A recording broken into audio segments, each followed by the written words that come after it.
So he turned around and came back to it and came up to the car window to see if I was okay, and talked to me until the ambulance got there. And the fire trucks came, and they had to use the jaws of life to cut open the car to cut me out. And it was kind of a long process, actually. And I guess it was a hard enough blow that you don't even know if you're okay. You know you're hurt, but you don't even know exactly what hurts. And the firemen were really helpful, and they offered, one of them took off their fireman's jacket and put it over me so that as they're pulling and pulling on the car with the jaws of life to pull the door off to get me out, the glass didn't fall on me any more than it already had.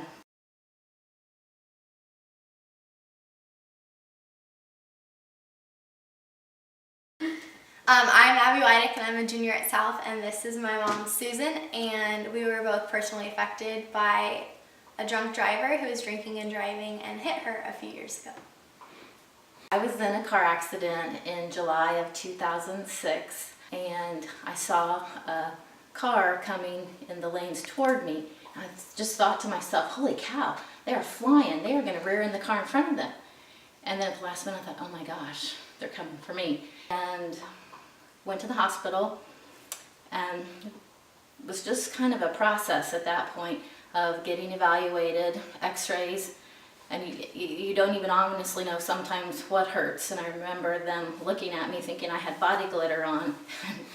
Obviously that's not what I do. From the glass. And it was just the glass that had shattered. I don't even know how it gets under your clothes and in your clothes, but the cuts in my shirt, and from the glass breaking in the car. Darren saying that he called his mom to say that Abby and Allie should spend the night at her house because it'd be a while before we got home, and not to tell the girls what had happened until we got home to tell them. And it was just kind of eye-opening, because you think you're just driving home from a dinner, a work event, not even out doing anything wild or crazy or staying out too late or anything like that, and next thing you know, everything's different. Somebody that I didn't even know had ruined our night, ruined our day, ruined our car, ruined, I guess, the way you feel about driving. Because for the longest time I could be driving just up Lee Summit Road, and if somebody got too close to the center line, it really freaked me out. And how did you feel going through all this, Abby? And you were younger, and tell us about the whole process of finding out and how that affected you and how that now is impacting you. Once that you know everything's going to be okay and your mom's okay and everything, it makes you mad at the person who did it. And then when you know that the person who did it could have prevented it by making a different choice, it wasn't just an accident, it was a choice that caused the accident, it makes you want to tell those people that I don't care what the choices you make that affect you, but once you start affecting other people and other people's moms and little kids and families and all, just think of how many cars you pass when you're driving home and how many people are in those cars and how many lives you could affect with just one decision one time.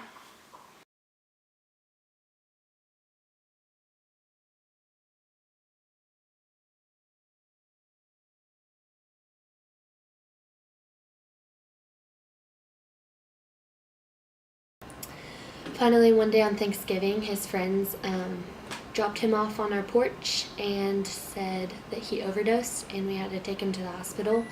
This was the second time he had done it, except this time he was purple, non-responsive, very, very scary.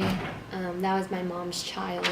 Hi, my name is Taylor Cross, and I was directly affected by a heroin addict who was also my brother. It started off, he got in a car accident, and he hurt his shoulder and his head broke the windshield, so the doctors put him on pain medication. He then got addicted to the pain medication, and the kids he hung around with unfortunately took advantage of the fact that he was able to get a hold of the pain medication, and so they started using that. One of his friends suggested the idea that they should shoot it up because it was a legal form of heroin. So they started doing that, and they became addicted to the high, and then they started getting into actual heroin and shooting it up. He overdosed twice. He was using every day for 2 years. It destroyed my family just because I mean, every decision he made affected us and what we did, and we were constantly paying for lawyers and like medical bills because it destroyed him alone, and he was constantly like wanting out of his own body because he didn't want to be that person. And it sucks seeing someone you love be so trapped inside themselves that they don't even want to live. It came to a point where I asked him if he was afraid of dying, and he told me that he would die doing it, that he didn't care, that was all he wanted. And he decided that he wanted to get help, so he went to rehab, and he was there for 30 days, turned his life around, and then about 2 months later, he used again.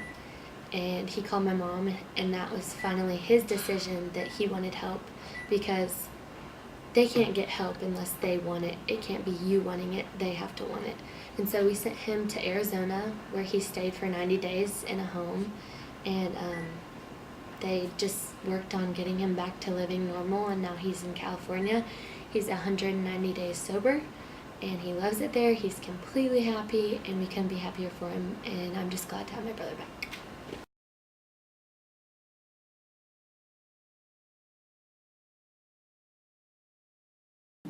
What do you want to become? Can you see beyond tomorrow? You know, is there a future in store for you? Are there things that you're doing right now that could possibly put cracks in the foundation of who you are? I am Mr. Reynolds. I teach health in the 9th grade here at the Blue Springs Freshman Center. And kind of a statement I like to go by: if you always do what you've always done, you'll always get what you always got. And that, you know, my freshman year, it seemed like things just weren't going the way I wanted them to. You know, by the time I got to my sophomore year, I was feeling isolated from 2 different groups, kind of stuck in the middle. I didn't know where to go, and got to a point where, you know, some really good friends of mine that I'd known since early elementary school had gone on to more of the party scene and that sort of thing. So I decided, you know what, why not? Let me see what happens, okay? And I got over there, and got accepted pretty quick. And, you know, after, you know, years and years and years of high school, turned out to be one big party after another. And I got, you know, stuck in some bad situations, and I ended up, you know, becoming addicted to drugs. And my senior year in high school, I had to go to a month-long rehabilitation program. And by the time my first grade check, or halfway through my first semester in college, you know, my GPA was a .33. And you know, 8 a.m. comes, and you've been up until 3 a.m., and sometimes you don't want to go to class. And so it really I struggled from there on out trying to get back. I, you know, found myself back in some of the same things I've been doing before. I got sent home because of academic probation. I didn't fulfill my duties. Got sent home, and ended up going to a community college out in the North Seattle area. Moved back in with mom and dad. So fell right back into some of the things again at home that I had been doing. You know, the big one was friends. You know, you spend so much time with people, and there were certain people where I had to say, done. Because it was just, they were on this path, I was trying to get to this path, and you know, you spend so much time with people. You know, that was one of them, and another one was, I was having fun. You know, there was, you know, and not that it's destructive fun, and I had to learn how to have fun and how to be smart without having to be high. You know, and once I learned that, it became a lot easier. You know, you set the foundation right now. I am a firm believer that junior high, high school, and college are the most pivotal years in a person's development. You will build that foundation for who you are during those years. You know, when people always told me growing up, you know, what you're doing now is going to affect you forever. And you're like, no, it's not. I'm 14 years old. I'm 16 years old. I'm 20 years old. I got forever, okay? Well, guess what? It does. It really absolutely does. And, you know, I love to, you know, talk to the kids about, okay, if you know anybody that's struggling with something right now, that bad habit, even good habits too. When did they start? When did they start? Most of the time they started somewhere between junior high, high school, and college.